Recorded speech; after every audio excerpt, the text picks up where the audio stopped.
नमस्ते दोस्तों, मैं हूं सुनीता और आज की कहानी है एक राजा की अद्भुत कहानी। किसी नगर में एक राजा रहता था। राजा बूढ़े होने को आ गए पर उनको कोई बेटा नहीं हुआ, सिर्फ एक बेटी थी। राजा को बहुत चिंता होने लगी कि अब मेरा इतना बड़ा साम्राज्य कैसे संभलेगा, इसकी देखभाल कौन कर पाएगा।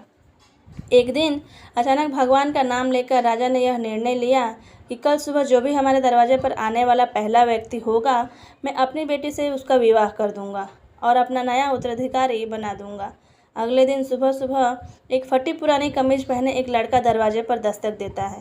राजा ने प्रभु इच्छा समझकर अपने निर्णय के अनुसार अपनी बेटी की शादी उस लड़के के साथ कर देता है और अपना सारा राजपाट उसे देकर पहाड़ों पर संन्यास को चला जाता है। अब ये नया राजा राजपाट के बारे में जानकारी इकट्ठा करने की कोशिश करता है।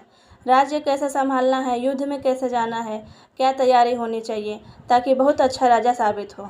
उसने अलग अलग काम अपने अलग अलग मंत्रियों को दे रखा था, जैसे राजकोष वित्त मंत्री को, सेना की बागडोर सेनापति को और ऐसे ही अन्य कई मंत्रियों को अपने मंत्रिमंडल में शामिल कर रखा था।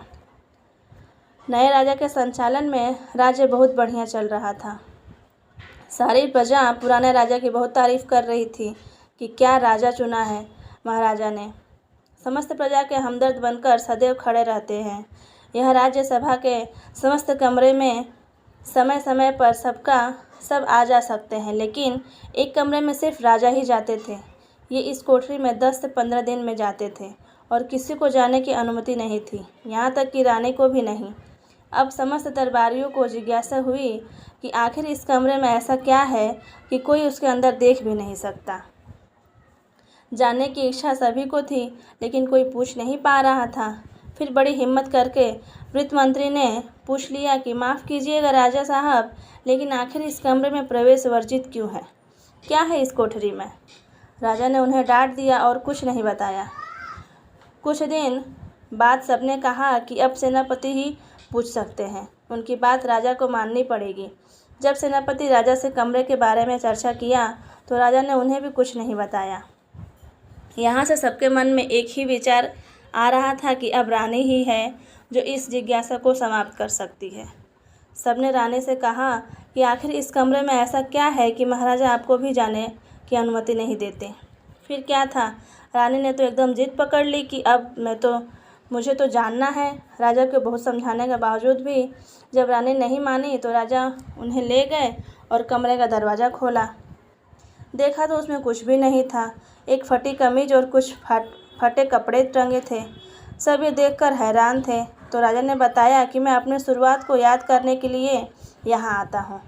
मुझे जब भी कभी यह अहंकार हो जाता है कि मैं राजा हूँ, मैं इस राज्य का सम्राट हूँ, मैं ही सबसे बढ़िया हूँ, तो यहाँ आ जाता हूँ। आधे घंटे बैठा रहता हूँ, अपने शुरुआत को याद करता हूँ और अपने आप को बताता हूँ कि मैं यही मेरी शुरुआत थी। वो तो पुराने महाराजा शुक्र मनाओ कि मुझे राजा बना दिया।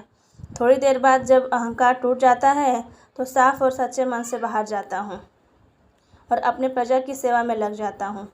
यह कहानी हमें बताती है कि अगर ज़िंदगी में कभी आपको ईगो आ जाए, आप अपने को बेस्ट मानने लगो, आपको लगता है कि मेरे जैसा तो कोई है ही नहीं, तो अपने शुरुआत को याद करिए, अपने स्ट्रगल वाली पुरानी ज़िंदगी को याद करिए।